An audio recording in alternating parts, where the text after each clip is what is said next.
Alright. To our just chatting screen. I hope my volume is alright. It sounds alright to me. I'm listening to the... Hey, welcome guys. Welcome to the UncleTalks live stream. I'm your host, Peter Long, and I'm here with my good old friend, Rainier. Hello, hello. So, basically, we were just like... Me and Rainier were just talking, and I was like, why don't we do a podcast of our conversations? Because, like, me and him, like, have awesome conversations. So I thought, you know, why don't we just make a podcast whenever we can? Because I know Rainier's mostly busy on his end, trying to be epic as the person that he is, trying to better his life in many ways, more ways than one. And he actually knows more Japanese than me, so if you need someone to learn Japanese from, like, he's the guy to go to. Which is a good segue of how we met to begin with, right? Yeah, actually, yeah, because if you guys like, so I'll explain it. So basically, me and Rainier met through basically the Japanese Conversational Club, right? Right, that's right. なんだっけ、日本会話部 I actually forgot what the Japanese for that club. I just remember JCC as the... Yeah, that's right. And we also had like another Japanese club, which is basically I think like the Japanese Cultural Club. We were I think you it was RONS, that RONS, then that was the abbreviation for it. Yeah. Like the first letter was the letter of our university, but we won't reveal that. Yeah, and that was that was through university or college, by the way. Yeah. But you guys already know that I'm from the state of New Jersey, so you probably already guessed what school that is. But at the same time, you ain't gonna get my socials from there. I don't think so, unless you pay the staff. I don't know. We'll just have to wait and see.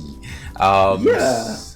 But it's a pretty good school, by the way, so I would recommend that school for people if you are around the area. Although if you're out of state, just go in state to save money.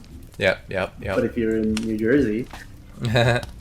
So, Rainier, do you have anything to say? Like, basically, more you want to add to, I guess, like, your synopsis as a member of the podcast to the audience? Like, anything you would like to relay? Let's see. So starting with, we met through college. So my degree is in microbiology, and we've been good friends since. And I also study Japanese on the side, although I haven't for like a long time. So that's that. I am more of a video gamer. I play a lot of MMOs. MMOs is my thing. Or I would say I play a lot of variety of MMOs because I play mostly Final Fantasy 14. I just sink a lot of my time on it because I went from World of Warcraft to Final Fantasy 14, which is like a huge time sink to another huge time sink. So I don't really have much experience when it comes to like gachas at all. Like I have not played any gacha. Single player games, I barely played them. I maybe finished like 30 single player games. Yeah.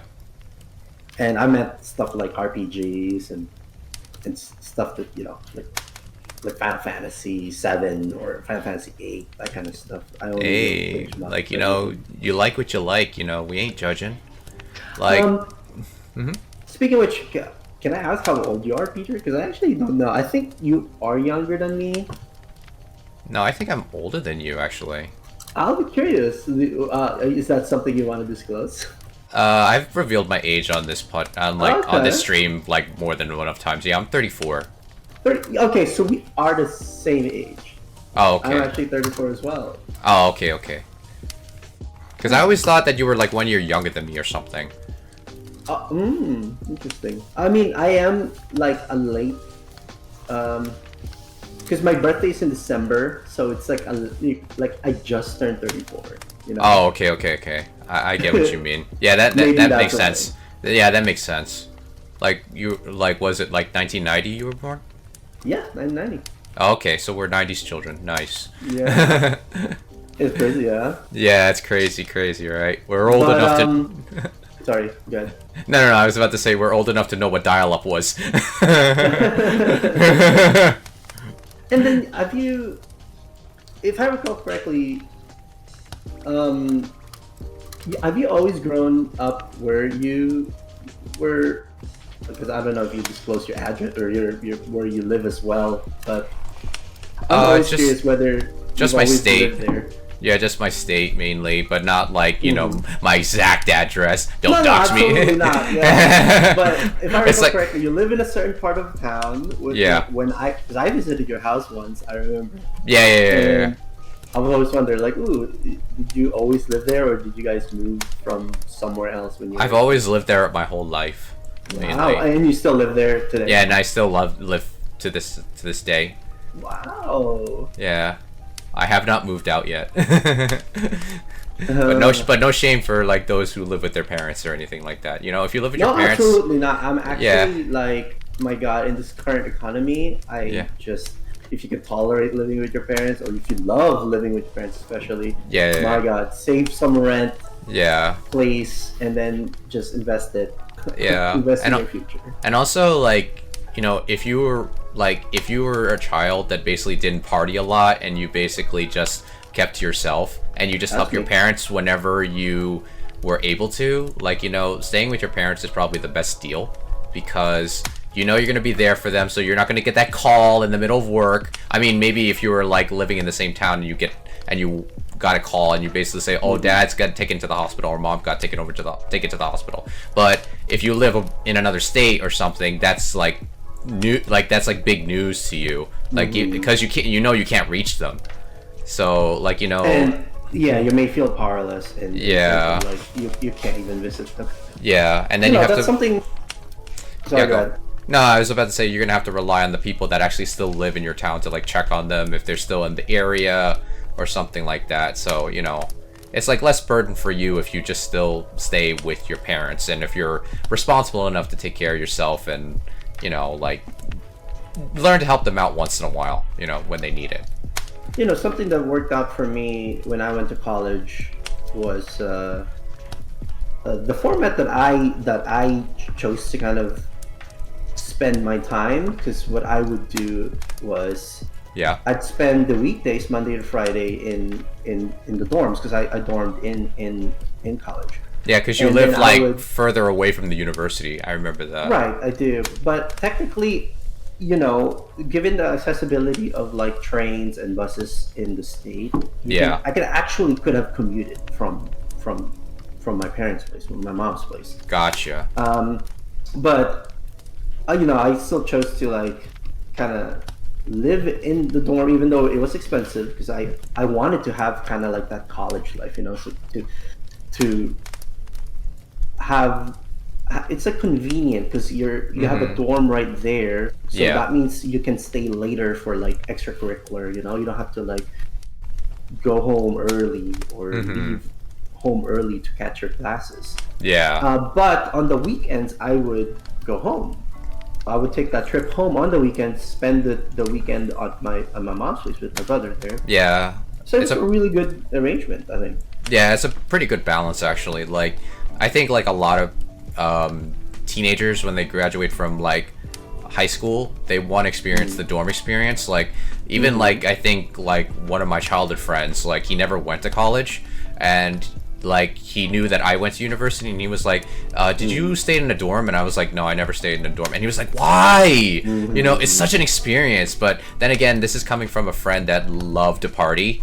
So, but then at the same like, time, you know, I feel like, okay, I feel like you live pretty close. Yeah, I would say. I could, like, if I wasn't so like prone on driving at that time, I could have just walked to one of the campuses, and you know what campuses I live nearby. So I could have just walked there, and it would have been like a half an hour walk, and it would have been much healthier for me. But I chose not to, because I would be like, no, I want to be that lazy good for nothing. I'm just going to wait until like 15 minutes, and then I'll just drive to that campus and then take the bus and then go. Yeah, it's just that the logistics for you makes sense for you not to dorm. Because it's close. For me, it takes at least an hour of commute to get to, at least. That's at least. I think it's more than an hour. But I would definitely recommend dorming to everyone, though. Obviously, I would recommend something that kind of like the setup that I did, where you would come home for the weekend. You know, especially Yeah. if you like your family members. Yeah. You're not at odds with them. Yeah. It provides a good balance between like you have a college fun and college like seriousness, like studying and all that. Yeah. And then you go home and you're relaxed at home. You eat, I eat my mom's food at home. It's like interesting. As opposed to eating in the cafeteria. Yeah, we all knew that cafeteria food, like it's like it went somewhere and it went down into your thighs, unless you went to the campus gym most of the time. Yeah. I mean, like for me, I never like the one thing about university is that I kind of regretted not fully utilizing it. I mean, like I remember when I like because I commuted it, I didn't pay for was it like the lunch facilities? So I remember you actually treated me out. It's like, oh, like I'm gonna treat you to like the cafeteria food, and I'm like, I remember that one time you took me onto one of the campuses and you treated me to like the college food, and I was like, damn, I would have probably like if I'd paid for it, I would have probably gone there like every single time I got hungry, and it would have been, and it would have not been good for me because I would have probably gained a lot more weight. I actually kind of like had a mixed experience in terms of like, because I had some years where I had the meal plan, and I had some years where I didn't have the meal plan. Oh. And it's like very convenient to have that meal plan because it's like the cafeteria is usually close by. It's very accessible in the campus, right? It's like usually right in front of the campus center or around it. Yeah. And the food's okay, but like I feel like you get an okay variety, a good variety, Yeah. Versus like you always have to like buy out somewhere like fast food or basically saying the junk is not bad. The junk is not bad. Not too bad. It's still junky, but it's still good junk. What I would say though, it's an interesting experience because like having that meal plan or eating in the cafeteria adds kind of a layer of socialization that you wouldn't get otherwise. That's true. Because it's all college students in there, and usually people eat in groups or you eat with a friend or whatever. Yeah. And it just like adds a layer of interesting socialization. So if you didn't have the meal plan, you wouldn't have that kind of interaction. Yeah, exactly. Also, it's like similar to like say like you're in high school and you're just basically looking for friends to talk to. But at least in college, you're like more mature now, so you can basically walk up and basically say like, "Hey, I'm so and so. I study this. Like, like what are you guys majoring in and all that stuff." It feels like a more mature way of actually being able to approach. I mean, it's quite an interesting transition from high school to college, if I remember. Yeah. It's kind of like at first when I was a freshman, I felt like everyone kind of has the understanding that college is different, right? Yeah. But at the same time, I could still feel a little bit of like these are like immaturity, not in the sense like people are pretending to be mature, so to speak, but you can kind of still feel like, yeah, you're super young, you're just as old as me, we're like freshmen, fresh out of high school, trying to figure our way here, but it's interesting. Yeah, of course, yeah. There's always the conversation. I mean, like we're still technically like teenagers, and we're still trying to sort out like whatever it is that we went through, like whether it be like stuff from high school we wish to relinquish ourselves of, or whether it be just like, okay, this is a new chapter in my life, I want to make it count, but then they put too much pressure on making it count, and they don't realize that, I gotta do other things besides like either just studying or just partying, you know? I actually had kind of that moment, personally. I had that like, this is fresh life, I'm gonna live a fresh life. Yeah. It was, when I was in high school, I was kind of, I'd say addicted. I'm pretty addicted to World of Warcraft in high school, right? Yeah. And it's not like my grades were bad. It was like okay. But when I went to college, I kind of just had that switch in my head where it's like, yeah, I am done with WoW, and I'm gonna go ahead and take college seriously. And I actually went through it. Like I quit WoW literally like maybe just before the first day of classes, and I never touched WoW since. Well, a I lot see. because I played classic WoW like 5 years ago, but anyway, it wasn't to the same level that I played in high school. But yeah, so and then I took my classes seriously, Mm-hmm. and I will share that I had um, some high school friends that were actually in the same class as me, Mm. and it happened to be there's like at least four of them that knew each other. We all know each other from high school, Yeah. and I would say that I had like just a different mindset Mm. than them. I felt like that they were still stuck in kind of like that high school goofery. Like Yeah. they all sat at the back of the class and they all like make jokes with each Yeah. other and being very very loud. Mm-hmm. At the beginning, I sat next to them, Mm-hmm. but I kind of made that pledge to myself that I was gonna take the class seriously, and this was even though it wasn't like it was just like it wasn't even a class that's pertaining to my major. It was just like one of the electives, Mm-hmm. but I'm like, this is distracting me too much, and you Yeah. guys are just fooling around. So like, I just Yeah. eventually kind of sat separate from them. I sat more closer to the professor, Uh-huh. but it's just kind of, I guess, an example of like a mentality switch that I had that some of my friends didn't have. Probably they probably eventually kind of had a similar switch, where they eventually Yeah. had to take stuff seriously. But Yeah. I understand that. That makes sense. Because, like, for me, it's like when I went to, like, college, I felt like it was just an extension of high school, so I probably felt like I went to college too early. So for me, it's like, it's not like I regret going to college. It's just that when you go from just high school, you're still in that mentality. It's like, oh, I have to go to school. I have to go to school. But you kind of treat it as sort of just an extension. You don't treat it as if, oh, this is like the institution that can probably get you the connections you need to get a job to get to the next step in life. I mean, like, every person's path is a roller coaster. It's never going to be like a straight, constant path, like a straight line to it. For me, it just felt like I just went too early and I didn't know exactly what I needed to do or what I was passionate about. So for me, it's like I felt like I just needed to pass and that's it. But then once I passed, I was like, oh, I actually have something, even though I have a piece of paper that says I'm qualified to work at any office job, I wasn't really particularly fond of the paths that were available to me, those type of things. But at the same time, like, I still found work, but at the same time, it's like it was much easier work than, say, working in an office. And I don't hate it, but at the same time, it was like, what else more could I do to actually, like, go to the passions that I've discovered in my life currently? Because I believe everyone's changing, and like, and I think for like me, I just needed. I probably would have benefited if I took a year off, like, basically just to actually think about exactly what is it that I needed to do. But like, my parents were like, "Oh no, if you don't go to school now, then you won't be able to retain knowledge later." and then you mean a year off, like soon right after college? Yeah, like basically took a year off to basically reflect on who I am and like what type of person I was. That sort of thing. Like, I let myself explore because obviously when you're an introvert, you never really explore that much. You just want to remain in your bubble.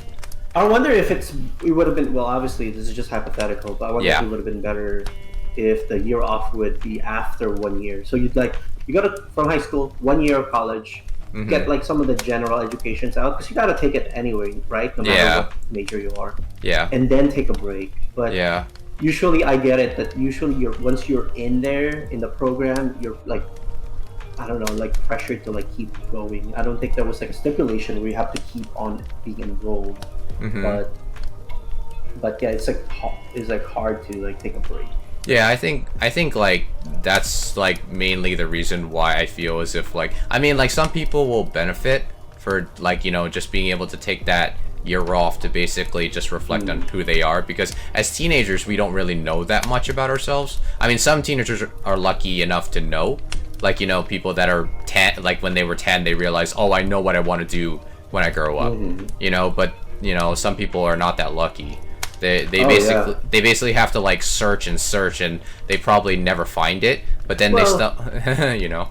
The problem for me was like I never really knew like all the other jobs, right? Yeah. Because like when I was in high school, I know doctor, of course. Yeah. I know pharmacist, right? Yeah. And I was always wanting to either go doctor when I was a really young kid, and when I was in high school, I was like, I want to be a pharmacist. Yeah. So like I tried going for pharmacy school, but I wasn't so bright, so I actually got rejected to pharmacy school. That's why I actually went in college as undecided, because I'm trying to get to pharmacy school. So I'm trying to prove myself to get to pharmacy school. And then that's why I was kind of taking college seriously as well. Yeah. But in the process of taking the classes, heading into like a biology, because like I'm essentially undecided, but kind of tweaked my classes to be like biology focused. Yeah. Then I kind of just fell off with pharmacy. But even then, when I was having to choose my major, because after 2 years you have to choose your major if you're undecided. Yeah. I still didn't know. Like I kind of just narrowed it down based on what was interesting to me, because I was like, okay, I had two choices. I either take zoology or microbiome. That was kind of like my short list. That was I narrowed it down to those two. Right. And I didn't really even know what both of them did. Like obviously the major explains to you what you would learn on it. Yeah. But as far as industry is concerned, how much pay you're gonna get after you graduate, I never knew. And I think definitely that's something that we need to, I don't know, it's just as a society we should be having some sort of like information sessions and stuff like that, what the industry actually looks like. Yeah, I agree. But I think like now we have YouTube and everything, so you can actually like look up like I guess like people that actually made YouTube channels that are in those fields. And it makes sense to me. Yeah, and I think when it comes down to it, like, I think like everybody creates their own path one way or another. And sometimes they create paths that they never thought they would create. Like, I mean, I never thought I was gonna go through the path that I did. Yeah, and I think a lot of people don't. Like, like I wouldn't think that I would be streaming and like doing content like this, like for like, like whatever, because I'd be like, oh, that sounds technically complicated. Like, like why would I put myself out there like that? But then like I was like, heck with it, I'll just do it. And I met a lot of friends doing content, and I don't regret, and I will never go back. No, great. But I would never. I mean, I don't regret my decisions either. I think I chose a good major. And it was pretty interesting. Yeah. And, I mean, like a big question would be is like with knowing what you know now, and let's say if you had like I guess an anime experience that you actually ended up isekai. Or like a you got turned back in time, like you went back in time, you traveled back and you suddenly found yourself in college again. Like, would you pick a different major? Or, absolutely. Like, what major would you have picked? Computer science, hands down. Oh, computer science, okay. Hands down. Computer science. Knowing what had happened with COVID and everything, and even before COVID, like the proliferation of like good paying computer science jobs, and not just good paying, by the way. It's just the idea of remote to me was very attractive. And I would have definitely gone computer science. Going to computer science now is a little different because the market is now kind of getting saturated of programmers and stuff, and for real, you're having to now adapt to different sections of your computer science. Like it's no longer the golden age, I think, of comp sci. I think it was like 10 to 20 years ago, and specifically I mean like programming, not necessarily IT. I don't really have much interest in like the IT section of ComSci. But Yeah, now more like, they're not even care what school you came from. They're just wondering what projects you made before you got applied for the job. no, I mean, there have been a lot of like success stories before of either self-taught or boot camps that have gotten hired and stuff like that, and that's no longer the case because Mm-hmm. we have had like a massive tech layoff the past few years, and so Yeah. now you're competing with more experienced programmers, and it's just harder to get in entry level. Yeah. But imagine when that's why if we had come back in time and I would have chosen a major, then I would have been a comp sci because I would have been a comp sci graduate in 2008 Mm-hmm. during the golden age, and I would be like a very experienced programmer by now, Gotcha. right? And I wouldn't have Yeah. trouble looking for a job. But then But, you know, again, despite yeah, but then again, like, would you just like basically say, "Oh, I'm a programmer now, so like, I'll just stick to whatever is required of me," or would you be those programmers that are like, "Oh, there's this new language out. I probably should learn this new language." Like, would you keep up to date? To me, the way I would approach it personally is probably just like keeping up to date on as the job requires it. Hmm. That's what I would do. Because I am never the person that's really passionate about my job, right? Like I Uh-huh. only really am passionate enough to get by or to get a job or to you know to Mhm. understand. So if my job is like needing to adapt and learn a new language or stuff like that, then Mhm. I would do it. But Mm. I don't think I'm passionate enough to be seeking it on my own if So it's not like, gonna benefit. so for you, like your personality type is like you would rather do the 9 to 5 and just relax on your own time, right? Yeah, absolutely. No, yeah, I am that kind of person. Absolutely. I Gotcha. actually a person that would try to minimize the amount of time I spend at work as much as possible. If I can get away with 35 hours a week, I would get Yeah. away with 35 hours a week. Oh, Like okay. I wouldn't care about well, I wouldn't care about the money as long as I'm already like above my comfortable zone, right? Gotcha. That's fair. And I think with programming pay Mhm. back in the day, like a decade ago, Yeah. that was definitely doable. If I can Yeah. just like work 30 hours, you earn six figures still, and Yeah. that would be what I do. Because I feel like my life is outside my job, Mhm. and that would be the same whether had a microbiology job Mhm. or a comp sci job. Yeah. I mean, like, given like I guess like the way the job market is, right? How do you feel about like you work for a job for 2 years and then you look for another job that pays higher and then you go to that job? Like, what do you think of that custom in the U.S. in the job That's market? actually kind of like the way to as far as comp sci, if I recall correctly, Mm-hmm. from the forums that I browsed, that's Yeah. the way you can get paid more. It's Yeah. literally you jump from workplace to workplace. You do not stay in one workplace for a Yeah. long time. Because like I think in Asia that's like kind of like blasphemous to do that. Like I they. don't know if it applies other to like other professions. Mm-hmm. Like with my microbiome degree, I don't know if it will apply because um, there's kind of like so in comp sci it's like all about talent, right? Like a Yeah. lot of these tech firms back in the day used to try to snatch talent. So if Mm-hmm. you could prove that you have talent and you're making these, you could work for a startup that will pay you more, and then you Mm-hmm. could work for another company that will pay you more and more and more and more. Mm-hmm. But say like with my microbiome degree, like there is an industry like salary, Mm-hmm. even though say like I jump from like one company to another, it's not. Maybe I might see a few dollar raise or anything like that, but it's never gonna be extensive. Mm. The salary range is a lot smaller.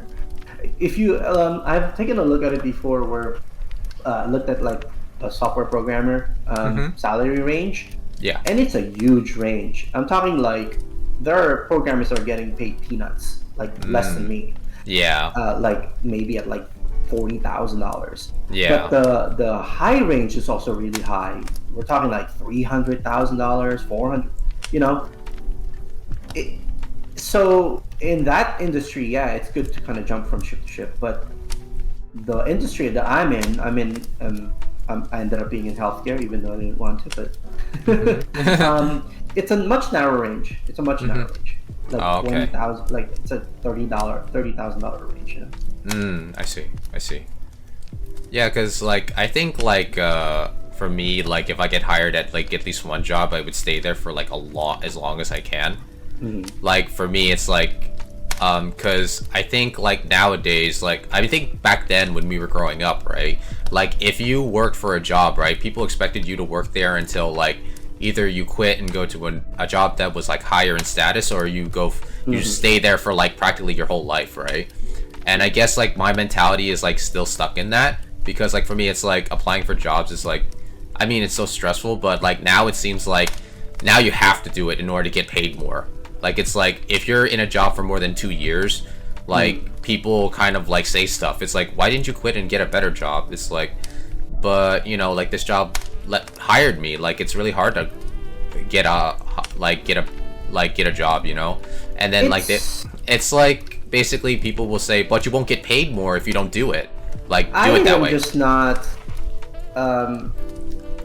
To me, it doesn't feel simple to just apply and get another job, right? Yeah. You're changing a lot. It's like getting out of your comfort zone, and it's essentially a risk. I wouldn't call it gambling, but you're risking stuff, right? Because it's never guaranteed that the next job you're gonna be is gonna be good, right? Yeah. But in a way that like it's all about risk assessment. You gotta evaluate your risks, right? But what if your current job is kind of like comfortable? Then it's harder to kind of make that jump, because you gotta meet new coworkers. What if your new boss is an asshole, or you know, what if your new work is toxic, for example, or the work doesn't jive with you?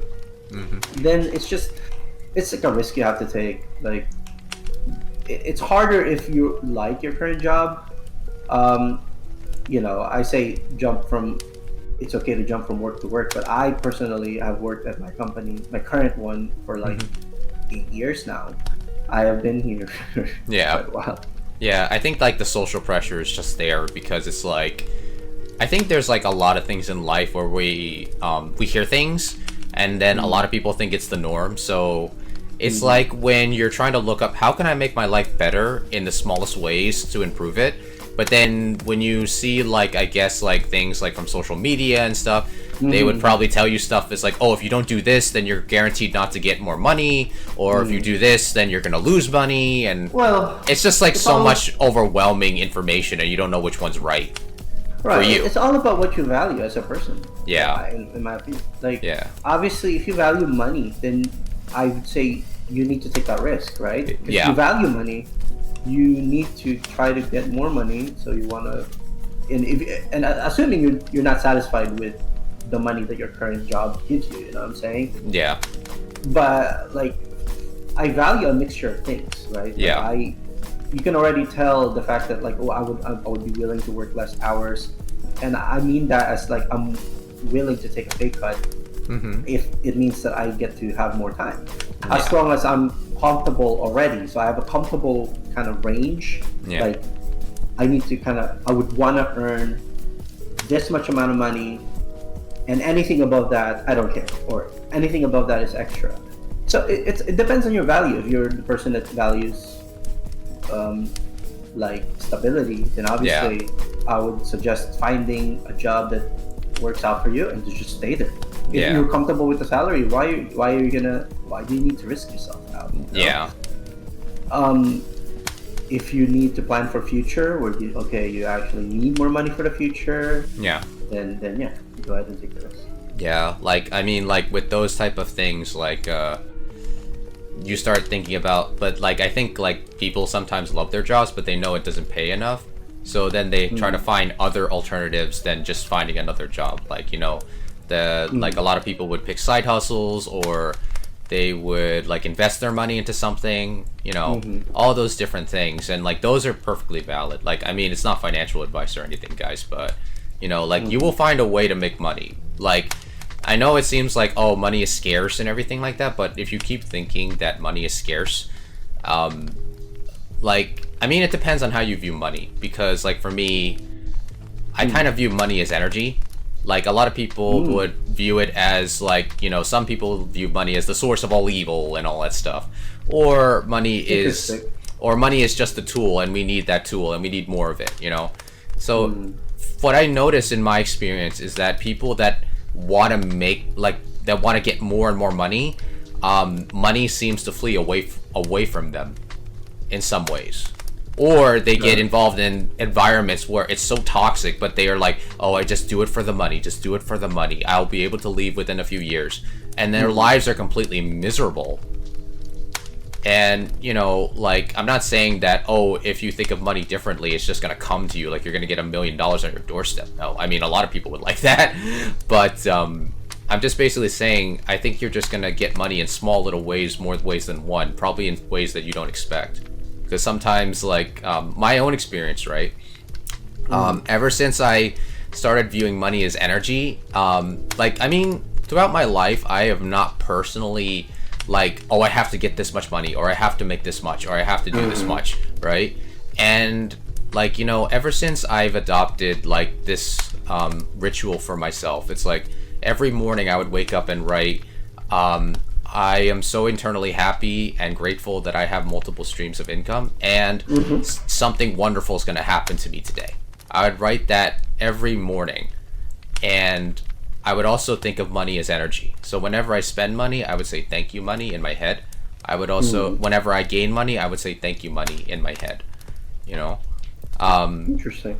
And what I noticed is that ever since I started doing that, sometimes, like, my old investments, or like the places where I would put my money in, if those places, like some of those places, like many of them are like crypto related, they went under, but then I would get a check in the mail at the right time, or I would get it sent to my bank account at the right time.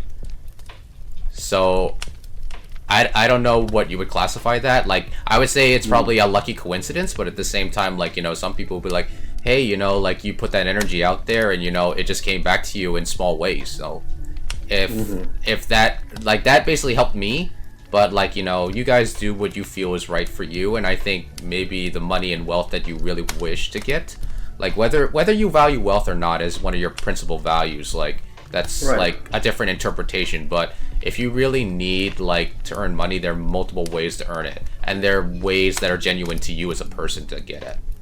Yeah, it's good to have some sort of, like, relationship with money, like how you would treat money. Like, in your case, you view it as an energy. It's kind of good to have some sort of that kind of relationship with money, because you have to determine how much do you want in life. Yeah. Like, so I guess it'll be like a self-reflection of, like, some sort of, like, how materialistic do you want to be, or how much wealth do you want to have, essentially. Like, I mean, because essentially everyone wants unlimited money. Like, that's a given, right? Yeah. But in reality, you never have unlimited money. And if you were to compromise with a limited amount of money, how much are you comfortable with, right? Yeah. Some people might not be comfortable until they have $200,000. Yeah. It depends on your life, right? Like, what do you value? Like, maybe you value, like, a big house, or showing your friends off, or, you know, a good car, or whatever it is that you spend with money. Yeah. I mean, like, it also, like, many people, I think, like, people don't want infinite money. They just want infinite resources, or infinite access to the resources that they desire. Yeah, the way I see it is just money is resources, right? Like, money is what you trade to get services, what you trade to get. Well, yeah, it's a medium of exchange, because we're not trading things we're not trading things, like, we're not bartering things anymore. That's basically it. But I think, like, what people really need, like, the reason why they want money in the begin with is just, it's the medium exchange that allows us to get the resources, like water, food, shelter, flushable toilet. Sometimes you can just be satisfied with that, as long as you have all those basic needs met. Yeah. Right? Yeah. You wouldn't, you need a crazy amount of money for that. I don't think, well, I shouldn't say that, because I don't know how the standard of living is in like New York City or LA or San Francisco. It's expensive.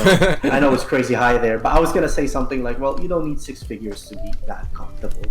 Yeah. to get your basic needs, but maybe with an exception of all those big cities. Yeah, like I currently live in Midwest, and it's pretty relatively cheap over here. yeah. I remember like one of my streamer friends, like on her stream, right? She was talking about like how much that she expects like a potential boyfriend for her to like I guess date.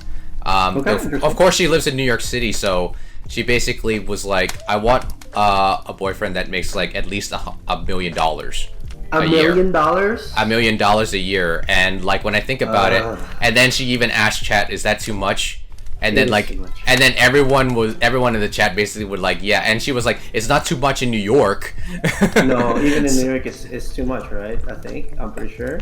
I don't know. That's the real question, because like I think like in the city, right? People expect you to be making more, and people expect you to live, I guess, like more comfortably if you make that type of salary. But at the same time, it's like I honestly don't know how the perspective I'm pretty sure is. it's absolutely the case that it's definitely rare. Let's just put it this way: like Yeah. when we have that kind of like questions, Yeah. you just kind of want to think, how am I gonna like extract the information, right? How am I gonna find out whether 1 million is too much? Yeah. And you could probably easily type up, and which I just did in Google, like New York City salary by percentiles, right? Like basically a breakdown of all the salaries in New York City, chopped up by like how many percent of salary earners have that much. And I don't even think the top earners breach 100K. Like, meaning there's just so many more people that don't have.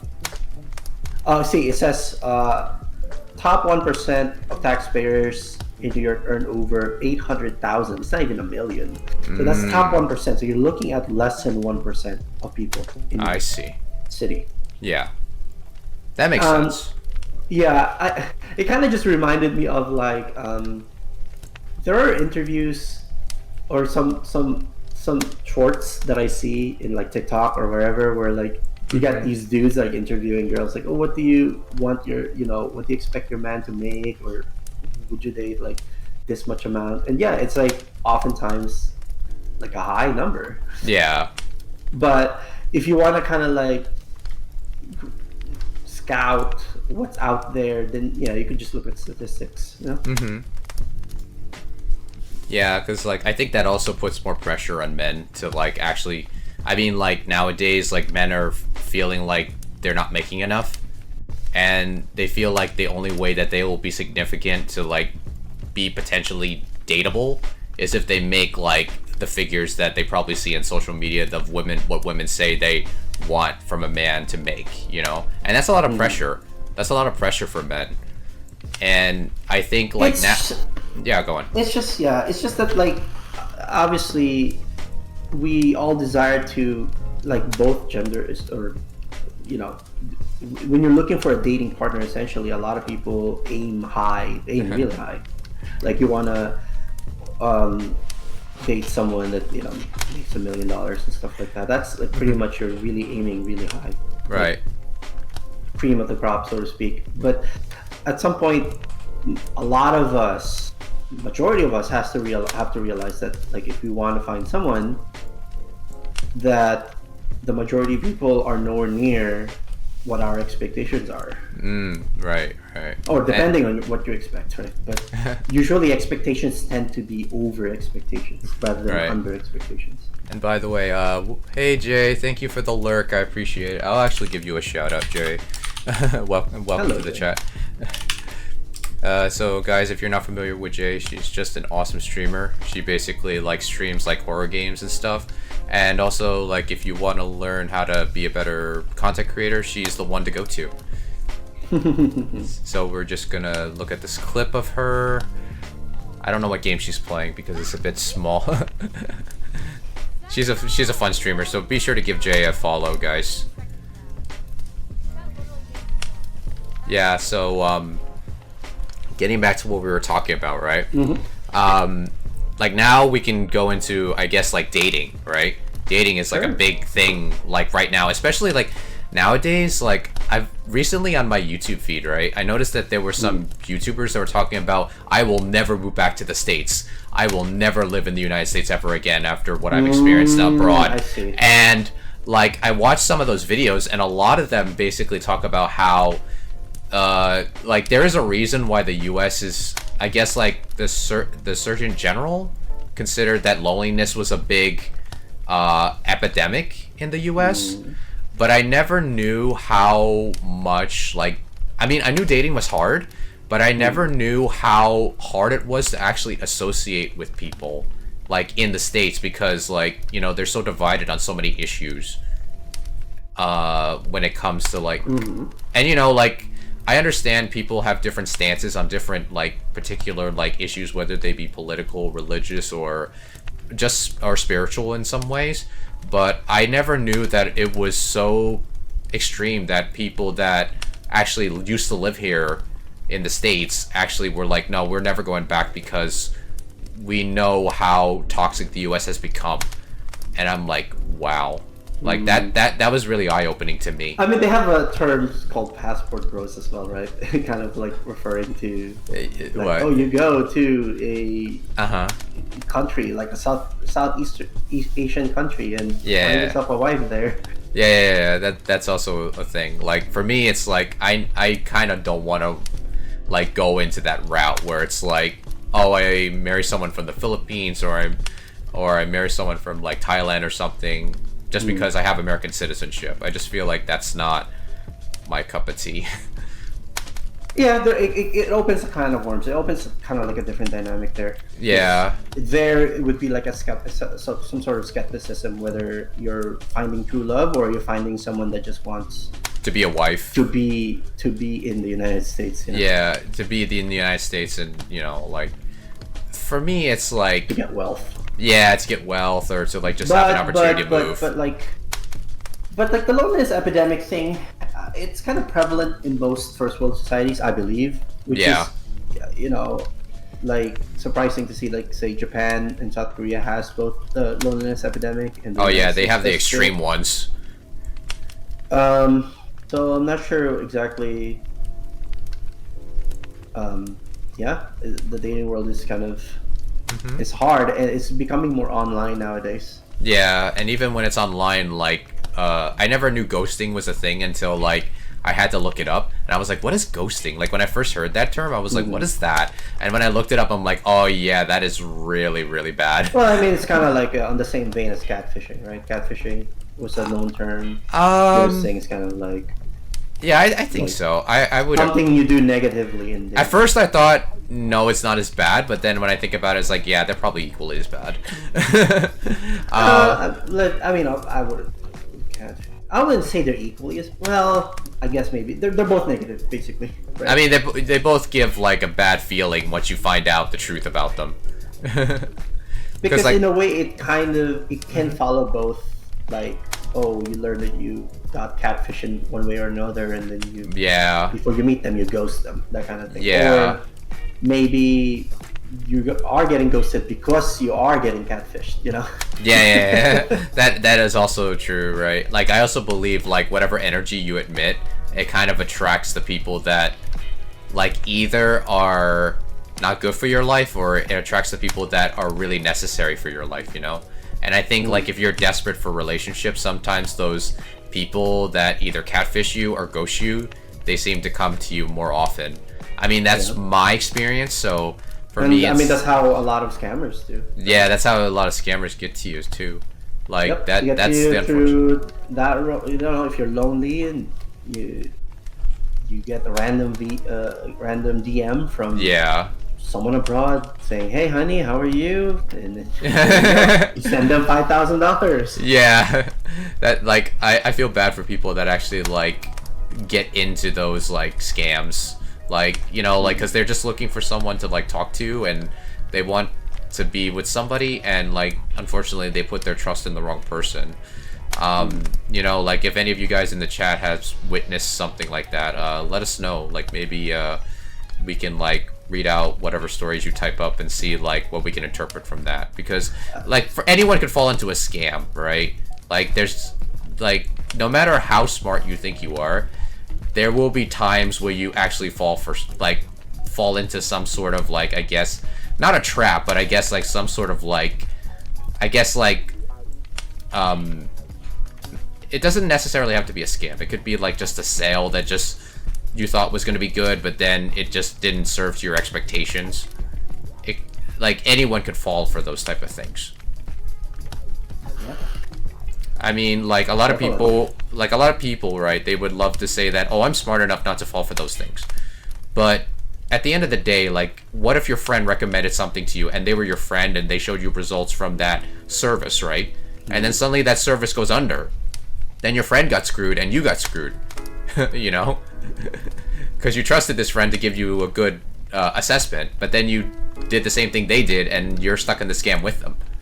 So, you know, Yep. And there's nothing wrong with that, because, like, you know, when you admit it and you're like, yeah, I thought I was smart enough, but then I got scammed, and, you know, that helps develop humility. And, you know, there's nothing wrong with developing humility. It actually makes you feel a lot better and wiser when you actually go through those firsthand. I wonder if... Yeah. I'm just been thinking about this dating topic.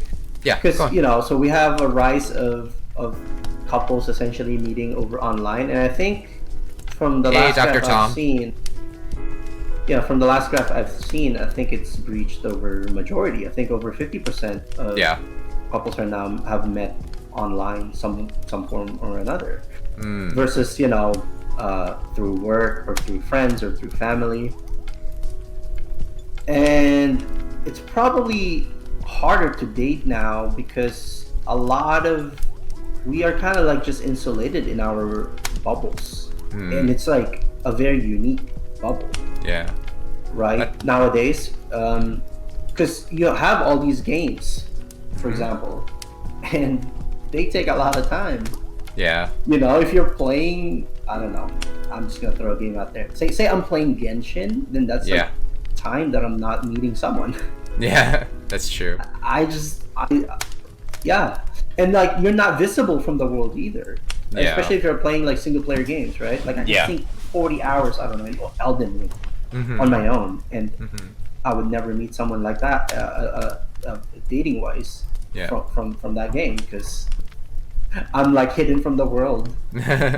And it's not just us, but our potential partner as well, right? Your potential partner is maybe also a gamer of some sorts, or whatever they do. Yeah. It's hard to make these connections nowadays. By the way, Dr. Tom, how are you doing? Let's see. Managed to full clear the spiral of the abyss before reset in a couple days. Nice. Congratulations to you, sir. Genshin. Oh, like, Genshin. Yeah, you managed to clear the abyss before, like, it resets. Because I think it resets, like, every couple of days. I just don't know how often it does that. And it's actually funny that you brought up Genshin, or, like, gaming in general. That's hilarious. That was totally coincidental. Yeah, it's very coincidental. Every 4 weeks. Okay, good to know. But how are you doing, Dr. Tom? How are you doing? We're just basically doing a little small podcast, basically just talking the breeze. Yeah, we're just like talking the breeze, but it was funny that you brought up like the abyss, and like my friend Rainier was talking about Genshin. Let's see, but I was stuck on the 12th floor, second chamber for a long time. Now you're good. Nice. Congratulations, man, because like Spiral Abyss is no joke. Like, whenever I play Spiral Abyss, like, I just get satisfied with just getting 2 stars, even 1 star if it's like the 12th chamber, because I'm like, there's no way I'm gonna be able to beat it. I mean, there are times when I do beat it, but at the same time I'm like, no, I don't really care to do the extra for those primos. Like, I would rather just get the primos, like what I can get, and that's it. But yeah, like getting back to what we were talking about, right? So like, your point is that, like, do you think video game, like, because like sometimes, like, when it comes to dating, right, like, I'm pretty sure men can make the same argument, but for, like, from what I've heard from, like, you know, like, from videos and stuff, it's usually, like, I guess, like, in straight relationships, it's usually the woman that complains that the guy spends too much time playing video games. do you really think it's that much of a deterrent, or do you think that nowadays it's like, oh no, like, video games are like not a big problem? It's just that some people are still in this mentality like cartoons are for kids, so why are you watching cartoons even though you're an adult? Like, why are you playing video games? Video games are for kids. Why are you playing video games? Like what is your take on it? I mean, obviously, I still subscribe to video games or for kids or whatever. I mean, at the end of the day, everyone spends their free time in some way or another, right? Yeah. If you're not playing video games, maybe you're watching Netflix. Or even if a person is not playing video games, you're doing something. Maybe they're playing soccer. I don't know. Yeah. Right? Or they're going to bars. I don't know. Yeah. Basically, it's just a type of leisure for me. Now, I believe the online world, or even in like streaming or it's still majority men though, right? I believe. I think I think so. Like, but I am not particularly sure because I don't have the statistics. I think like men love to stream when they're playing video games. Well, not just streaming, but I meant like video gamers in general are so overwhelming men. I suppose so, yeah, because like especially nowadays, because a lot of like men like basically like to play the video games because it's in a form of escapism. Like, I love watching anime because it allows me to escape from the boring, dull existence of, like just basically living in a society where it's like we're constantly battling out between like, finances as well as like how to feel, about our current place in life. I mean, at the end of the day, both anime and video games are just a medium to spend leisure time. And yeah, exactly. The problem with any leisure time, not just animes and video games, is excessive amounts of it. That's what it's just like if you have it in moderation, right? Yeah. Then it should be fine. I mean, imagine if someone is out doing, I don't know, just like watching TV, the same amount of time that we play video games, it's just as bad.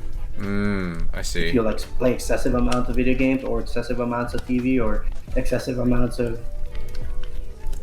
playing outside, whatever it is, you spend. Yeah, true. Like for me, I always constantly like educate myself on things that I'm very curious about. I mean, I don't know where it will lead, but at the same time, it's like I feel like I can implement the knowledge somewhere, even though it might be the most randomest places. I mean, there is a prevalent attitude for sure, and I wonder if, I'm not gonna totally dismiss it personally, but like, people are saying like, why are you spending time doing X unproductive thing when you could be doing Y productive thing?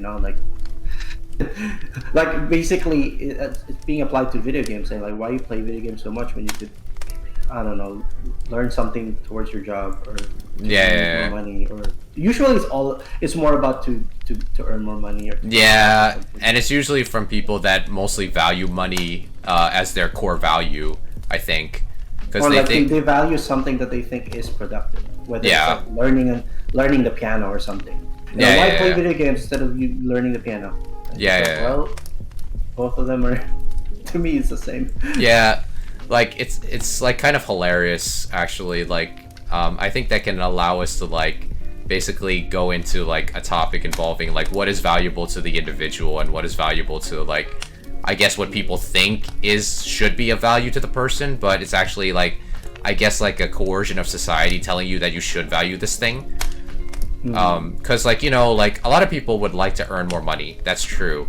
So like, but like not many people are willing to like study how money, I guess, like goes from person to person, or like how to like actually like obtain it in ways that don't involve like you like spending it on like taking a loan out for a business or something like that. It's like you hear people saying like, why can't you just make more money and stuff? And when they say stuff like that, at least from my experience, it's coming from people that basically are like, you're making this much money, but why don't you just go like make more money? But when they say make more money, they mean go for a job that pays a higher salary instead of taking an opportunity to actually create more money for yourself with your own type of opportunities. Usually we get it from our parents. Well, me personally, I didn't experience that because my mom's amazing. But Yeah. I've heard countless of times in friends that I've heard it from their parents one way or the other. Like, why are they Yeah. playing video games when they can, you know? Yeah, I think It it's. really Mhm. it's just about your personal value, really. Yeah. Obviously, your parents or their parents valued something different. Sometimes they don't even know what their personal values are. Like they feel like, oh, I've learned this experience, so I value this because I've experienced like either the worst end of like not valuing this thing, or I experienced the best thing because I valued this one thing that my previous like generations have valued. You know, like I didn't start thinking about my values until like my therapist like brought it up to me. It's like, what do you value? And I had to actually write it down. And I just noticed that a lot of people don't do this practice. Yep, it's good to know what you actually value, of course. Yeah. I think the one thing I'm like glad about is that I'm glad that mental health is actually becoming a thing. Like we're actually talking about it more. Because like now people are like, okay, how can I live a more meaningful life to myself without violating my values? Because I think that's when people, like, even though people value money, right? They feel as if they have to violate their values or, like, totally disregard their own moral beliefs just to be able to, like, provide more. Whether it be providing for their families or just providing for themselves, you know? And, you know, that's why I formed this, like, you know, my channel, guys, because I want you guys to know that you don't have to do that stuff. If the answer is no, like say if someone asks you, would you make more money if you like threw out this belief within yourself? And you know, if the answer is no and your gut is telling you it's no, and I'm not talking about your head, I'm talking about your gut. If your gut basically says no, absolutely not, then more likely it's not good for you. I usually like follow my gut most of the time. And It depends on how much you it's a reflection of what you value. yeah. Obviously, if your gut says yes, then that means you value money. That's kind of Yeah. how it works. Yeah, because like the thing of it is that like sometimes people when they try to earn more, like they try to make more money, like even though they value it, valuing it is not the bad thing. The problem is that when it leads you into bad situations, like it affects your mental health, like you're stuck in a toxic environment. And like, you know, I formed like my channel because I don't want you guys to be in that type of like situation. Even if you are in those type of situations, I want to be that person that basically allows you to like, okay, like you guys are here chilling with me, and basically I just want to be that one little thing that gets you back up, you know? Because like I don't like it. Like I know a majority of people are doing that stuff because they feel like they have no choice, and I understand because a lot of people are trying to survive. Oh yeah, it's hard to just survive, and that's a lot of the stress in life is just trying to survive essentially. Yeah. And that's, I mean, money is usually like a means of survival for a lot of us. Yeah, because they know they can get the resources like they need with the You money. need money to survive. You need Yeah, to money get those. put- Yeah, nowadays, yeah, you need money. to So put, like, yeah, I mean, in a way, I would argue we've always needed some sort of, like, if not money, then something. yeah, It's just the way I view society. Like, if you live in a society, you and that's have not to wrong. kind of participate in society, right? Yeah, that's not wrong because we've practically grown up with like if it's not like say the dollar, we would be exchanging gold coins or silver Exactly, coins yeah. or like copper coins or something like Right. that. It's just you're always gonna need, unless you're super self-reliant. I'm pretty sure that's possible, but it's hard to execute. Yeah. But if you're not self-reliant, you're always gonna need some sort of, like, you're always gonna need other people's help. Yeah. And that's where money comes from, or whatever it is you barter, right? Yeah. Because if you need, you're probably not a farmer. Yeah. And if you're not Yeah. a farmer, that means you need food, right? You need Yeah. the labor and service of another person out there in society to give Yeah. to get that food, and then in return, what do you give them back? That kind of stuff. And Yeah. that applies to all aspects of, like, just trying to live. Yeah. even that's, even like water, right? Mhm, Think about yeah. water in the faucet. That is Oh, a yeah. service. Yeah. That's water pressure that's being pushed to your house, yeah. laid, you know, with pipes laid by other people. Mm-hmm. That is so true. Yeah. Like Yeah. everything in life, like basically the resources we have, they came from like some idea that a person was like, why don't we make a company that distributes this, you know? But then again, like, that's what I guess people would like view as like, that's the free market in full action.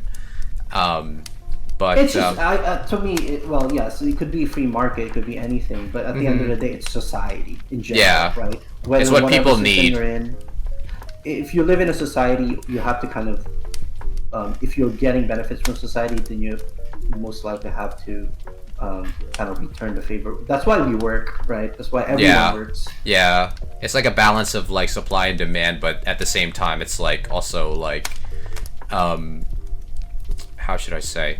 It's basically like people want water, so they basically will request someone with authority to like provide the water, or someone that knows how to provide the water.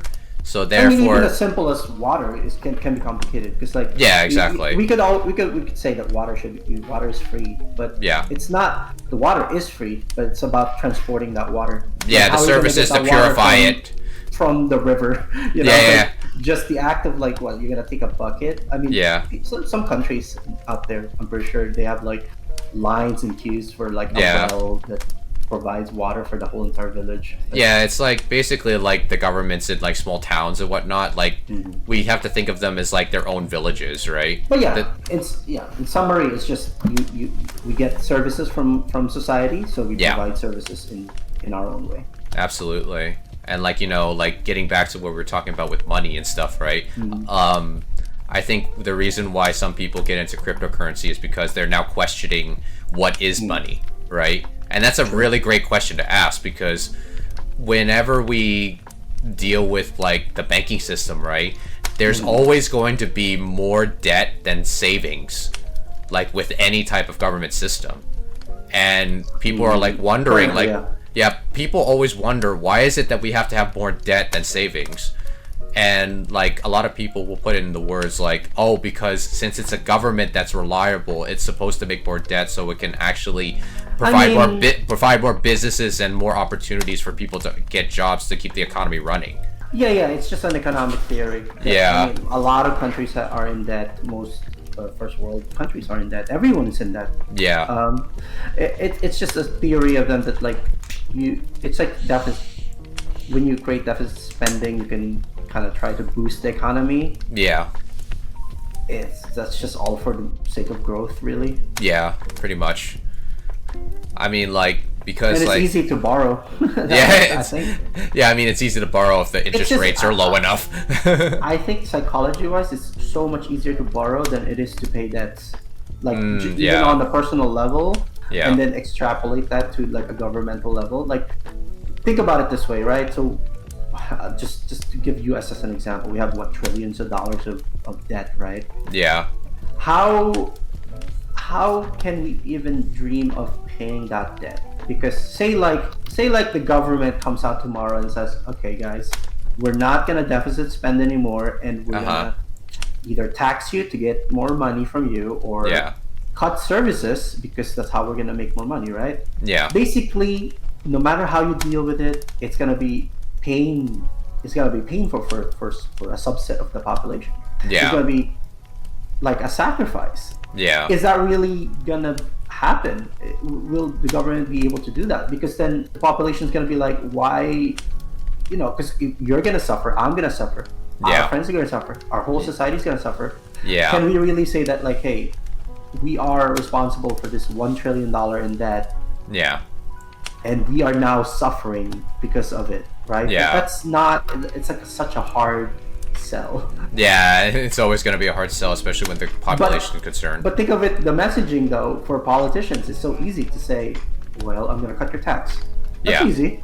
I mean, happy, yay, with you know, or like, we're going to provide this service or that service. It's easy to say that because it's easier to borrow and just like because it will benefit us. Short term. Like, I don't know what the long term ramifications are of all of these. I think it's just like a way to keep the populace like not going into a riot. I think that's like the reason why they say those things. But I mean, sorry to detract, but go back to cryptocurrency. I know you had some point there. Oh no, basically like I think like because of cryptocurrency, right? A lot of people are like questioning the banking system, and I think like especially those that are really into Bitcoin or anything, like no shame if to anyone that is into those things. Of course, like if there are people that are against those things, like I understand your guys' take as well, but I would have to say that like I think a lot of people that are into like cryptocurrencies as well as Bitcoin, they believe that the institutions are going to adopt Bitcoin, and hopefully they hope that the Federal Reserve will eventually fade away, because it was an institution that was kind of put there last minute, like in the last, I think, century or so, like not century, I mean like during the 1900s, that's when it was established, the Federal Reserve. And the Federal Reserve is not even a government institution, it's just a bank. It's just a centralized bank. So, yeah. You know, at the end of the day, it's a currency, right? So yeah. a currency is just like an agreed upon method by which we conduct transactions. Yeah. Like I want corn from you. Yeah. Will you accept Bitcoin? Yeah. You know? Yeah. And then you're gonna be thinking, if you're selling corn to me, okay, do I accept Bitcoin? I guess I do, because I can use that Bitcoin to sell to this other person who accepts Bitcoin. It's just an agreed upon. Have you ever seen have you ever seen Star Wars Episode 1? No. Like, oh man, like there's a scene where like they were like on Tatooine, and like basically Qui-Gon Jinn just basically waves his hand in front of like I think a merchant, and he basically says Coruscant credits will be fine, and then like the guy was like, no, they will not be. And when I think about it, like, you know, I read a book called 2030, and one of the predictions that I think I think it was an economist that wrote it, or someone that was like in business, they predicted that there will be more currencies than countries. And when I think about it, if like cryptocurrency becomes a main thing, I get a feeling that we're gonna have a ton of currencies that are gonna be like out there in the ether, and then basically like you're gonna have to ask the shop is like, do you take Dogecoin, or do you take Ethereum, or do you take like Solana or something? And yeah, like just kind of like how we do it with credit cards now. Yeah, it's like yeah. American Express, do you take MasterCard? Yeah, and I think that would be funny. It's like really funny because we traded credit cards for like cryptocurrency, and I think that's the most hilarious thing. As far as like outside of the basic currency aspects of cryptocurrency, I'm pretty sure there's also kind of like the other features of it, right? Like like it's a limited amount, like you cannot mine infinite amounts of it. Yeah, depending upon the current cryptocurrency though. Okay. And then there's also like some sort of like hiding of transactions. I don't really understand it, like the hashing of stuff. Oh, well, like on the blockchain? Yeah, on the blockchain. I think it depends on like what the blockchain is under, because like I think a majority of like blockchains, they do a proof of stake, which means like if you have a lot of the tokens, you have voting rights within the blockchain.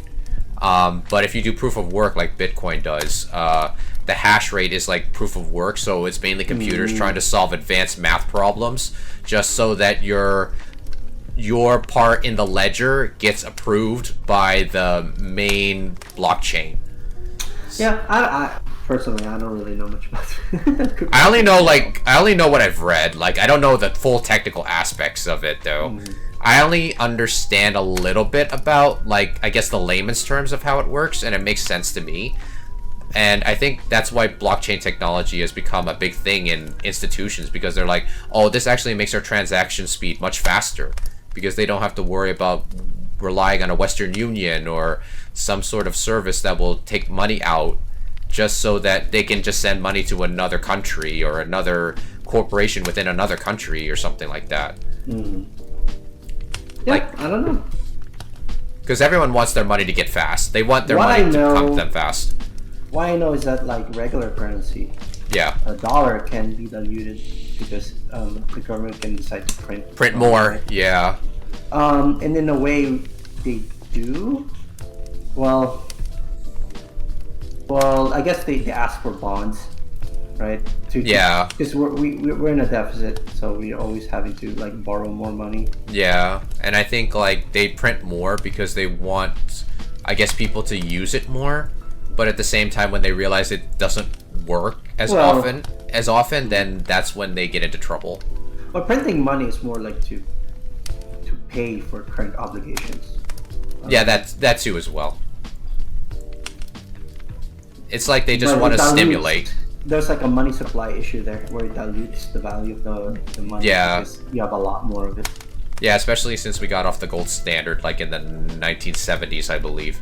I think it's a crazy statistic for me to see that the interest payments is 10%, I believe.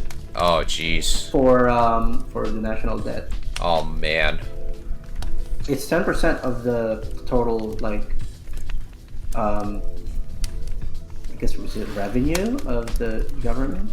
Uh-huh. Or spending? I think it's 10% of total spending. Oh, wow.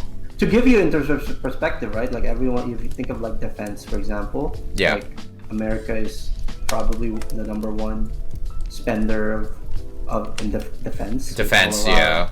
Hundreds of bases overseas and all of our like fighter jets and aircraft carriers or whatever. Right. That comes in total at 13%. Jeez. Interest payments is at 10. It's literally almost neck and neck. Yeah. And you know, of course, we like who do we end up paying those interest payments? And that's just interest payments, by the way, right? Like if if you have a mortgage, you have to pay interest on that mortgage, and you're only paying the interest, and that's 10%. Like let alone paying the principal. Mm-hmm. Yeah. Right? Yeah. But again, I think I'm more pessimistic when it comes to like debt. You know, especially if the debt to GDP is over 100% in certain countries. It's just like I don't think we're ever gonna pay the debt in normal means. I don't think Japan is ever gonna pay their debts in normal means, right? Yeah. I think it's gonna be a endless cycle of debt until one thing collapses, like Greece or Argentina. Yeah. Like I was actually reading this. I actually read this book because I thought it was an interesting, like I guess, title. It's called Disrupting Taxes. Let me see who it's by. It's by this guy named Thomas J. Cryan. I think that's how you pronounce his name. And he produces his own type of solution to like I guess the tax. Like this tax issue, because like the tax code is so complex. It's like over like 4,000 pages of documentation just for the tax code, and like his solution is that we just charge like I think it's lower than 1% of taxes to every transaction that goes through like a bank.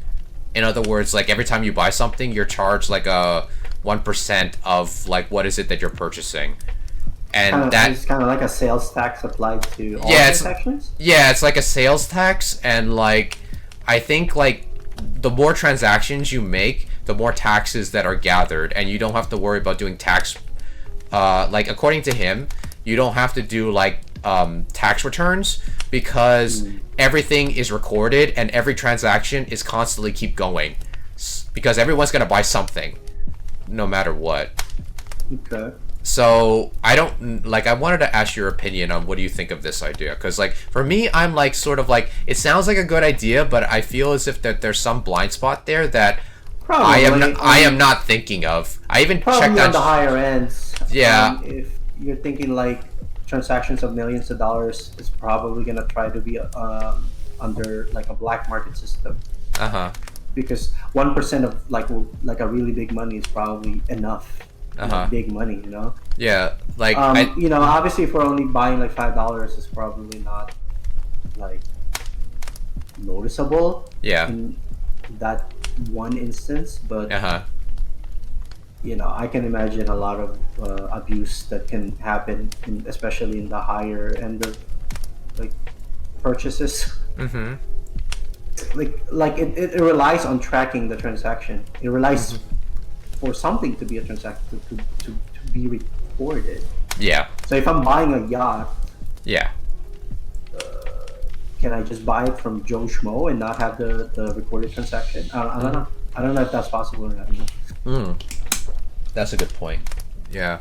Like, it was just like one idea, and I was like, I mean, it would be interesting if it worked, but at the same time, I'm like, there's got to be something, like, there's got to be a con here that I have to, like, look up. And I even typed it into ChatGPT, and I was like, okay, there are some problems, like, you know, like, when it comes to, like, you know, the class system, like, you know, whether it be the poor or the rich, like, you know, if they have to pay, like, I guess, like, let's say if it's, like, a 0.5% tax on, like, whatever they purchase, right?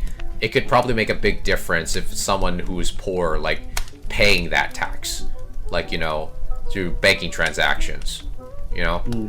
Like, I see the point of that. At the same time, like, you know, I think, like, a lot of people would agree that they would want tax returns, like, filing for tax returns is, like, they wish they would be gone. Yeah. I mean, we've had, like, flat tax proposals out there that gets rid of that kind of stuff. I don't know. I'm always skeptical with anything because it's any proposal really. Like it's complicated. You know, what are the analysis on which one it's gonna hurt the most? And which one What do you think of like a passive income type? Not passive income, like what is it? I had it in my head. It's like when the government actually provides you like money, like, you know how Andrew Yang was UBI? Yeah, UBI. Yeah. That's what I was thinking of. Like, what is your opinion on that? Because a lot of tech CEOs like that are like doing these startups and stuff, they believe that we need it. UBI, like even Elon Musk has like said that we need something like that. That's interesting. I'm skeptical.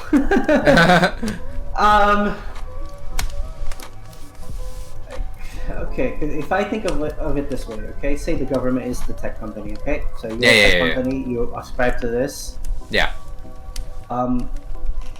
The first interesting thing is, why don't they start doing it in a small scale? Why doesn't that tech company, say they're based in San Francisco, somewhere in San Jose, go ahead and start trying this UBI thing? I think they. I think they can think of it that way, and then where is the money gonna come from? How are we gonna go? Okay, we are a tech company right now. Our money is coming from X or whatever, right? From investors, I guess, or venture capital. Right. Can we afford to give UBI to people? And now we try to think of it in terms of the government. Yeah, because like I think there was a study that was actually done, and it was the most wide study. It was by the former CEO of OpenAI. Samuel Harris Altman, and like I think the results were kind of lackluster. Like I think what they found in the results was that like, you guys can correct me if you guys know more about the research, but I think they did it for a year, and I think they did it with I think they did a population of like a county or something, and I think like a lot of people, like, even though they were getting more money, I think they were not being as productive as that they would hope they would do it. Like, I think the money was not being stimulated in the economy as much as they would hope. I think that's... But then again, we haven't gotten another study on it since then. But, like, that was, like, the biggest study that they did on UBI, as far as I'm concerned. Because I think, like, it's been many years since we did it before this research came out. So... I feel like UBI is not gonna die yet, because I think a lot of people really, really want it. The thing of it is that we have to have the green light to actually get something like that, because I feel like it's gonna eventually come, because, you know, AI has been taking over a lot of stuff lately, and like a lot of people are predicting that by 2030 we're gonna have like total utilization of AI, like to the point where it's like, you know, people that are working office jobs are going to actually have assistant AI with them. Yeah, I know. I think in general, the idea of going back to UBI real quick, I do think that it should help the poor more than it helps the rich, just in a basic sense of the poor can utilize money more, right? Because, for example, if you were giving everyone $1,000. What Yeah. is $1,000 to a rich person? Yeah. Nothing, right? Yeah. But $1,000 to someone who's struggling is literally food A on the lifeline. table, Yeah, like a or lifeline. next month's rent, right? So in a sense that there's that, it's kind of like it's good in that sense, but it's Yeah. always like, where is the money going to come from? How are we going to do this? Because Yeah. are we solving a fundamental issue of society, Yeah. or are we just kind of like recycling the trash around, right? If you're like cleaning your room and you have a trash in a corner, and Yeah. you take that trash and you just put it in a different corner. Yeah. Because I mean, what do we intend to solve with UBI? That's a fundamental question I would ask. Do we intend to solve inequality? Yeah. Right? Right. How would UBI, with inequality, how do you balance? Yeah. Essentially, how do you take from the more capable to the less capable? If the goal is to stimulate the economy, how is it meant to stimulate the economy? Because you have to balance it with potential inflation that can caused by money supply being out, right? Because everyone has $1,000 all of a sudden, right? Yeah. Like if you, I don't know, if I can think of like a household, right? You're a parent and you have an 18-year-old, and both of you get $1,000, and the 18-year-old comes to you like, hey dad, I want to buy your service, whatever your service is. Say like, I don't know, say you're making cars or whatever, or you're making something that's valued $1,000. Right. Then all of a sudden your son can buy your service for that $1,000. Of course, yeah. That's understandable. What did your son do? And again, that's just how I view money. It's just of course, it's a medium of transaction. Yeah, I think it's like basically like, I think the problems that it would solve is obviously like, one, I think the main priority the government would want to do is like stimulate the economy. That's one thing. Yeah, I guess you as a dad will have work because your son is commissioning you for work. Yeah, right? And also like it requires like people to actually be, I guess, smart with it. So like like if we give UBI to like people that don't know any better and they just basically spend it willy-nilly on things that they don't need or things that might be dangerous for them. I mean, what if like everyone just buys an iPhone? Then all the money just goes to Apple, and then how is Apple's money going to trickle back down to others? Yeah, exactly. I don't see it. Yeah, exactly. Yeah, I get that. I think like the reason why I think tech, like either they want UBI because they believe it's going to come back to them at some point, which is probably likely. But at the same time, like I also feel as if like I feel like it's going to be inevitable because like like. Obviously, AI is the thing that people are fearing the most. Like, like for like if you have an AI and like you practically don't really need to rely on too many lawyers that much. But then again, it can also reduce like the amount of backlog within the courthouses. Yeah, I mean, isn't the issue is gonna be that there's not gonna be enough jobs for humans to do, and eventually you get a stratified society more where you have a few high-paying jobs and a lot of low-paying jobs, which is essentially what the society, what we transition to, in my perspective, is like we transition from a robust middle class that they talk about back in the days, right, with factories and Ford manufacturing, and you have a huge middle class, to transition to this like tech economy where it's a tech and service economy, where you have like these tech companies that get paid so much money, like Apple's getting so much money, right? Nvidia getting so much money. But how many people really need it? How many people are getting that money? Because you only need a few programmers, you only need a few IT people, you only need a few project managers, a few CEOs, CFOs or whatever. You don't need like hundred thousands of people on an assembly line. So then they're getting a lot of the money. Meanwhile, the rest of society is like working at Chipotle, working at Starbucks. Right? Like it's a service economy. Right. And not earning as much as the factory workers used to. Do you think that that's an absolutely bad thing, or do you think that could benefit like society if we were if we just returned to like say a service-based society? I mean, it could benefit the society right now, but the problem is like how it can, like, again, it's like the money isn't going back, is it? Because Right. like Unless they, service economy, yeah. Unless like the only CEO is so basically much. like, oh, we have so much money, we're gonna be charitable and just give the money Right, to like exactly. these communities and blah blah blah. Exactly. But that's up to them. It's up to them. I think that's the only way it can like really. Otherwise, it's just an accumulation of wealth on the top. Yeah, I mean like it's funny Everyone owns because an iPhone. yeah, it's funny because an like iPhone, I right? think like with rich people, right? Like obviously you like if anyone thinks I'm gonna say rich people are evil or anything like that, no, I'm not gonna say that. But you know, it's up to them what to do with their money, and sometimes they reach a point where they make so much money, they're like, I don't know what to do with it. I have so much money, but I don't know what to do with it. And most people at home, I'm pretty sure, like I'm also included in that. It's like must be nice to think about that.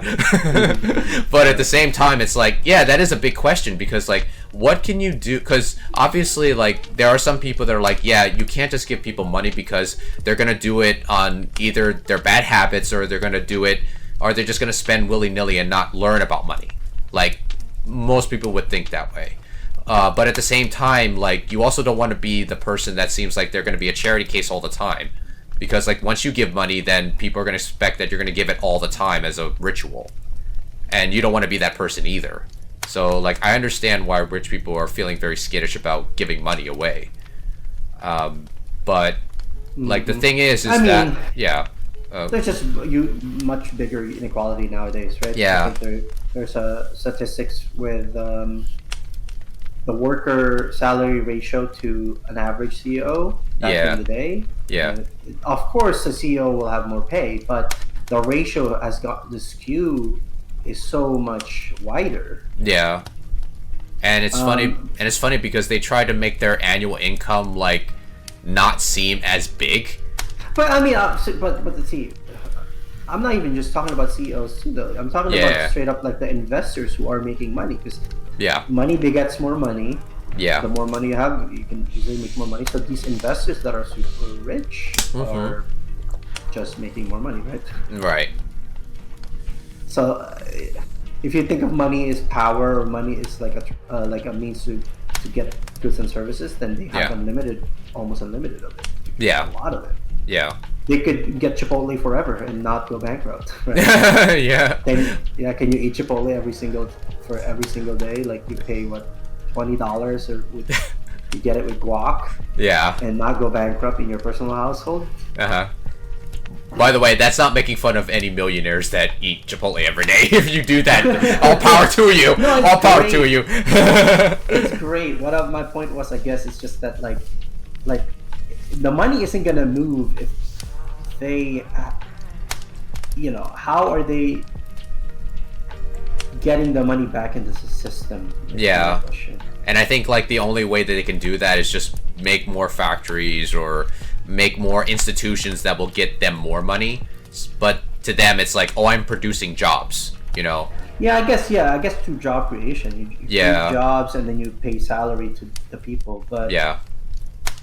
But I'm pretty sure jobs are also dependent on demand, so you have to have demand somewhere. I mean, you're not a millionaire or a rich, like Warren Buffett isn't just gonna magically create a job somewhere because he's not gonna create like he's not gonna create a Berkshire Hathaway like in every single like area he comes in. Just pay salary and pay employee salary, right? Because if there's no jobs, you just get fired. Like, yeah, exactly. Yeah, exactly. I think that's why it goes into like what we were discussing yesterday, like entrepreneurs. Like a lot of people basically say being an entrepreneur is the only way to be financially free. But then you also have to ask the question is like, am I really free, or am I just basically just making enough money so I can like feel like I can buy my time back? But sometimes they don't ask the question, when am I gonna buy my time back? I think that is the real question, because they it kind of boils back down to what do you mean by financially free? It's definitely different from for a lot of us what it Like- means to be financially free. Yeah, like you're financially free, and sometimes like people will be like, you're financially free. You make like over like a couple $1 billion. Like, don't you ever want to stop? And more likely, the entrepreneurs are like, no, I'm not gonna stop, because they did like it's not like they want to make more. It's more like it's just the thing that they've gotten used to, and it's like they just feel like they have to keep up working hard because they know they've hired people, and now they have to be on this business grind because they feel like they're obligated to do so.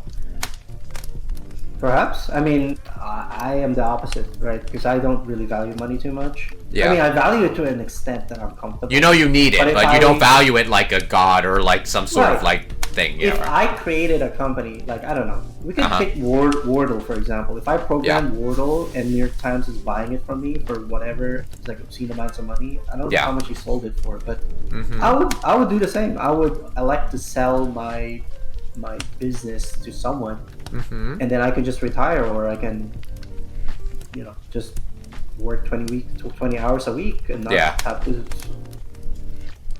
That's just my attitude. No, I get that, and I probably function the same way too. Actually, Usually, entrepreneur is not so easy, right? Like, it's never easy to be an entrepreneur. From what I gathered, it's a lot of hours work in the very beginning Yeah. until your business takes off, and Yeah. even, it's a lot of work, and you'll definitely be putting more than 40 hours, Oh yeah. and it's still a risk. Yeah. Because like it's one of those professions that like you work hard. Effort doesn't necessarily mean success, in my opinion. Yeah. Like you have to work hard to be successful, sure, but it's not guaranteed. Yeah, 'Cause it's entrepreneurship is always a risk, right? Yeah. That kind of goes into a point that like I guess I would like to discuss. It's like the thing of it is that some people believe in luck and some people don't believe in luck. Really? I do believe in luck to an extent, especially when it comes to like, because I think I've been surrounded by people that basically say you need to work hard, but when I look at the way they conduct their lives, they seem like they just want to just work to just pay the bills, but they don't want to take that extra step to like say like, oh, I want to be this rich, or I want to have a rich life like this, so I don't have to do this much work. But at the same time, I guess they attach their value to how much they grind in the office or how much they grind at their own Yeah, jobs. it's never about how much you work. And I'm like, you guys want to be rich, but you're still grinding at a job that kind of doesn't appreciate you, and you're not they're not doing anything on the side to basically get them to, I guess, their quote unquote rich goals that they I think it should be pretty obvious. There's a saying, right? Yeah. A common saying you work smart, not work hard. Yeah, you work smarter, not harder. I can work 80 hours a week. I can work hard 80 hours a week, like for decades or for years. Yeah. But what if that work is like a minimum wage, like a $7.30, I don't know, fast food work or whatever. Yeah. I mean, where am I going, really? Yeah. That's like the hard question to ask. And of course, if you guys are doing jobs like that, like if you like it, more power to you. But I mean, I just say that it's definitely. I definitely kind of sympathize with the hardships of that kind of work. Like, oh yeah, you can easily feel like you're stuck. Yeah. Because you're barely making ends meet. You're probably barely making rent. Yeah. Assuming it's a true minimum wage, right? Yeah. Minimum wage is like barely livable. Mm-hmm. I mean, like, if you guys are in like jobs, like if you're looking for a job right now and you're just struggling because you're still working that, like, that minimum wage job or anything, like, we're here for you, man. The only thing is, I would say, as far as a commentary, like a broad societal commentary, is that like, like the subset of population, right? We have kind of like, not everyone is going to be CEO. Not everyone is going to be a high-paying software programmer or a doctor or a high-paying engineer. Like we have to accept as a society that we will have to have the jobs that we have to have fast food workers, we have to have baristas, we have to have Garbage man. janitors, garbage men, sewer line, Fire plumbers. departments, cops. We have to have, Yeah. lawyers.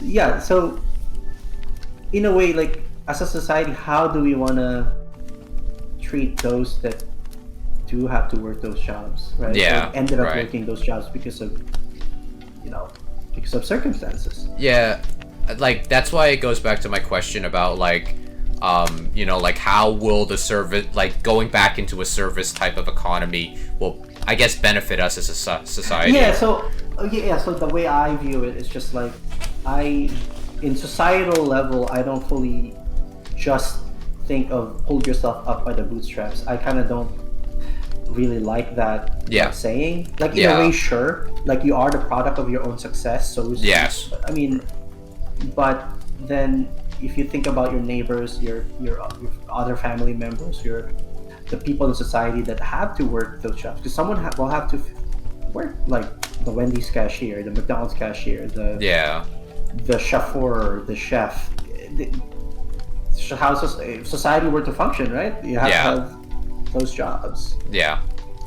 I mean, like a lot of people fear AI because they fear that the AI will take away, like, the person that works at the register because we have kiosks, or like they're gonna take over the job, like, making the milkshakes in the back, or frying the fries in the back. But I think that's like those times where, like, yeah, we know that everybody's not going to educate themselves on, like, to get a better opportunity. At the same time, I guess, like, for us, it's like, basically we have to take care of, like, everyone. Yeah, we want like, to structure a society that takes like, how can we make someone feel valuable without tying, I guess, their obligation to it? I think that's what people are searching for. It's like, they want to be able to feel valuable without having to tie either the dollar or like a money value or even a personal value, like, like how good they are at, like, trying to get a date, or these type of things. Like, what is it about you that makes you valuable? And I think those are the questions that sometimes we don't even ask ourselves. And I think those are the hard questions to answer, because sometimes we look at it through like a lens that society has put on us, like, what makes me valuable? And you basically think about, oh, I can do this for society, I can do that for society, I can do this, but then you don't think about what makes you valuable as in general. Like, not with no one in the room with you to say you're a good person or whatever. And I think that's the questions that we have to ask ourselves. And, like, I think once you've asked those tough questions, I feel as if, like, what exactly you're aiming for, and I think that's when your description of life can be defined, because it's clear for you. And even if no one shares, like, your point of view of how society should function or how your life should be structured your own way, then those people probably are not worth being in your life, Yeah. Be kind to everyone. Yeah, be kind to everybody. Like, and of course, kindness is not the same as being nice. Like, I'm talking about, like, if you have to say something to, like, I think this goes into another thing that I want to talk about is telling someone the truth.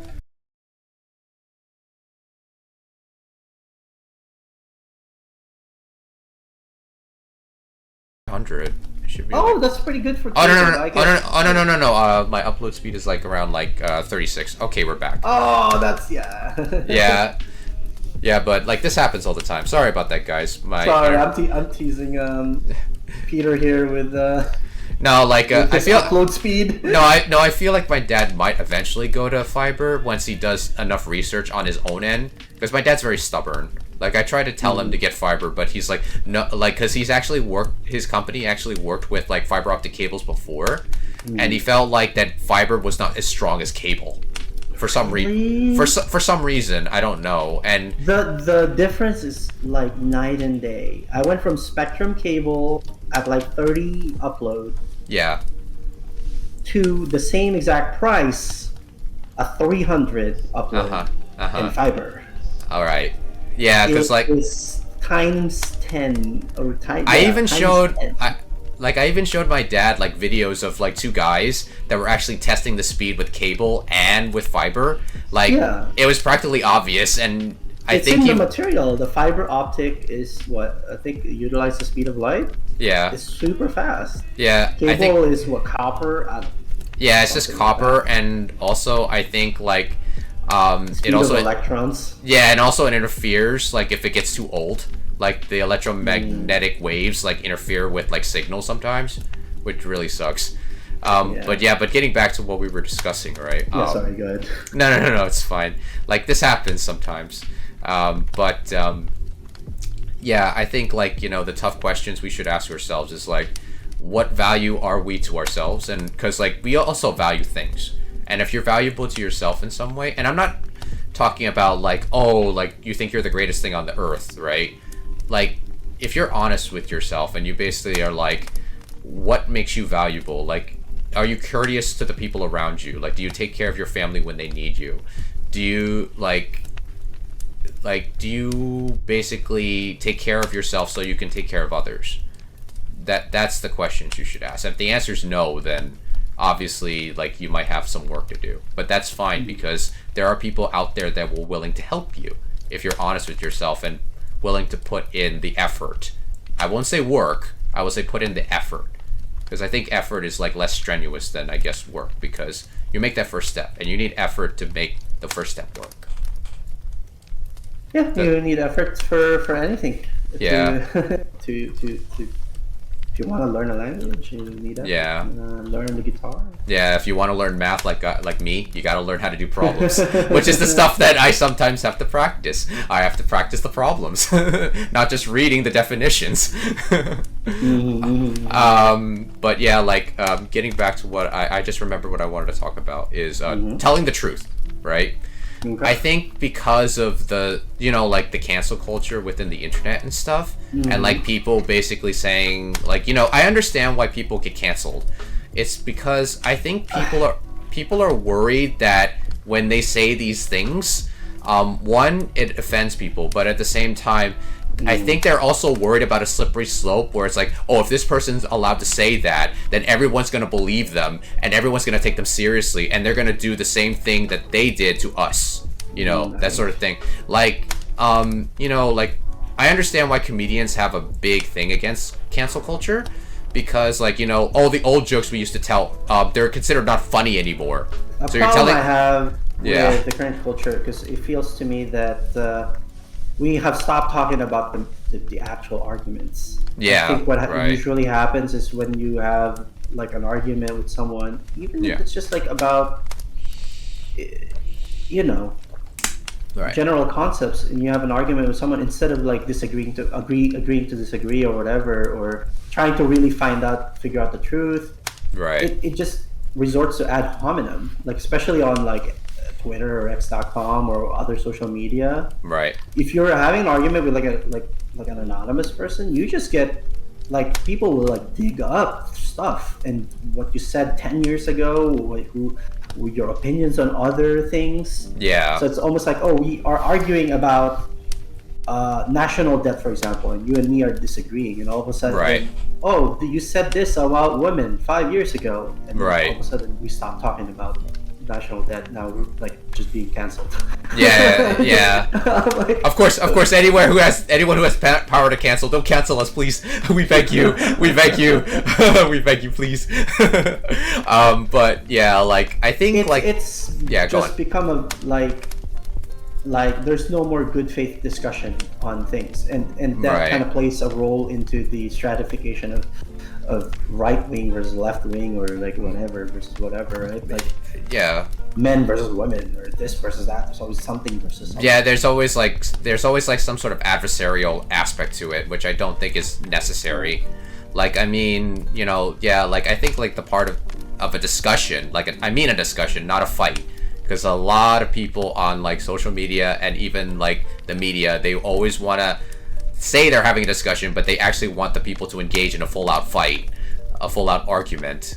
And like to have a healthy, I guess, like I think healthy wisdom is that there will be times someone says something that triggers you, but I think like the instinct is that we have to ask ourselves, and we may not like it, is to ask ourselves, why are we being triggered? Like for me, I get triggered when people say like your hard work guarantees everything of your success, and they don't want to hear anything different. But at the same time, when I mention stuff like luck and stuff, they'll be like, there's no such thing as luck. You know, like sometimes I get easily dismissed because like I believe in such things, you know. And like, you know, but then I have to ask myself, why am I being triggered by the fact that this person just won't listen to me or like understand my point of view? Like, you know, those are the questions that sometimes we don't ask ourselves because we feel like, oh, I'm right. You know, why is it that this person is like, for example, I believe projecting? Yeah. It's like some people are like, you know, like, why is it that this person won't listen to me? They will constantly berate me for believing in such things.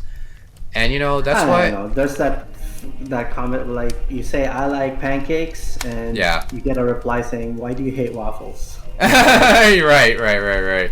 And like, I think you don't like it enough or blah blah blah. It's just that like, look, the way I see it is just the internet with millions of anonymous people out there. Oh yeah. We have everyone, all humans, we have like a spectrum of opinions regarding whatever it is. Right. Liking pancakes, for example. There are a subset of population that really loves pancakes, and there's a subset of population that really hates pancakes, right? It's like you will find opinions of every degree out there in the internet, and just as easy you can find a niche, a community out there that believes in whatever belief you have. But there's also, I guess, going back to cancel culture, it's also like just everyone attacking each other with not pertaining to pancakes. I think they also feel like they can. Oh, we should dismiss your opinion because you have a terrible opinion on this other opinion. It's terrible. Yeah. Like, you have to have a correct opinion for everything, I guess. Right. Like, I think also because, like, not only the anonymity, but they were more likely, since the internet does connect people in some way, they will find someone that actually agrees with them.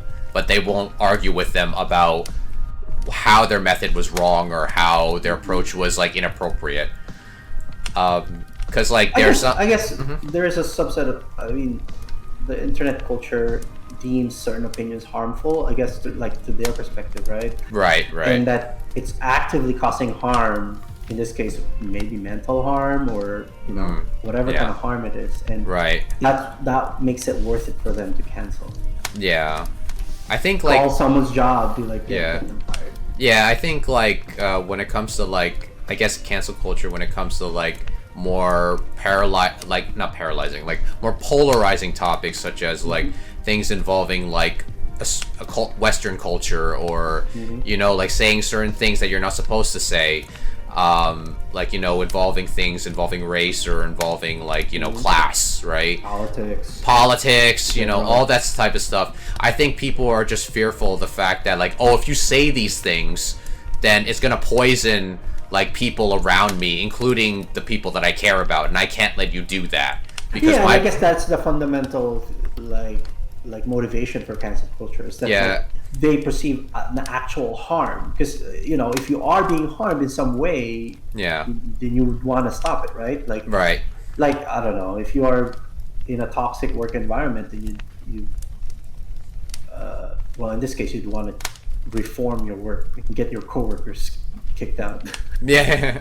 And like, you know, like, but the thing is, it just goes to the extreme in terms of like, well, like a benign opinion or a thought is having a full cancel. Right. But I mean, I don't know. It's just, I guess, I don't know if there are any benefits for it. I don't really have a strong opinion. I think that's a good question. Like, I mean, like, if anyone in the chat can tell us, like, is there a benefit to cancel culture? Yeah, is there a benefit? Okay, but don't cancel us. I'm just asking a question. Just cancel like, Peter. Don't cancel. No, don't cancel me, please. I beg of you, internet. But you know, like, we have like about 3 minutes left before you have to depart. So, like, first of all, I want to thank Rainier for like actually like being with us in the podcast. You know, like, thank you, Rainier, for being here. Thank you. You know, I know we said a lot of stuff, guys, so hopefully you were able to catch all that. If you stuck around to the end, I really, really thank you. If you want to actually catch up with, like, these podcasts as they come out. They're gonna come out once a month, like every second Monday. So they're not gonna be a constant thing, but I will upload them on YouTube. So you won't, like, if you missed it, you can basically catch it on my YouTube channel, which also is part of my my link tree. So you can click the link in the chat if you want to get hooked up to my YouTube or any of my social media. Yeah, you could go ahead and cancel us there. No, please don't. Onegaishimasu. But yeah, no, it's good. We have jumped from topics to topics, and I felt like this was a productive discussion. There's plenty more, hopefully plenty more opportunities in the future to cover all the other topics. And of course, like we're gonna go from different topics to different topics. It's not just gonna be serious ones. Like we can talk about stuff that you guys also enjoy, like whether it be like shows you guys like or. That's probably a good idea if you guys need to, or you would want us to discuss a certain topic. Just pitch. Yeah, I will also make a podcast idea section in my Discord channel, so you guys can probably exchange ideas if you guys would like us to talk about more deep discussions about stuff. And if you also like science, we will also nerd out to those topics as well. We didn't get to talk about VTubing at all. Yeah, we did not, but we'll save that for next time. You have a VTuber model. Yeah, we'll save that for next time. Time. But Rainier, do you have anything to say to our global audience before we depart? No, thank you for enjoying my our talk. Hopefully you enjoyed it. Sorry for assuming you enjoyed it. No, it's okay. It's okay. We hope you guys enjoyed it. Me and Peter always have kind of like these lengthy kind of talks, and I guess it's nice that it's out there, I guess. Yeah. Like, I know I usually stream longer, guys, but I think I'm just gonna like end the podcast on a good note from here. So I know it's a little bit earlier than my normal stream time, but I think we're just going to leave it at that. So I think we're gonna do a raid. So let's see who we can raid tonight. I think a couple of my friends are streaming tonight because it is a Monday. So I think we're going to probably give Jay.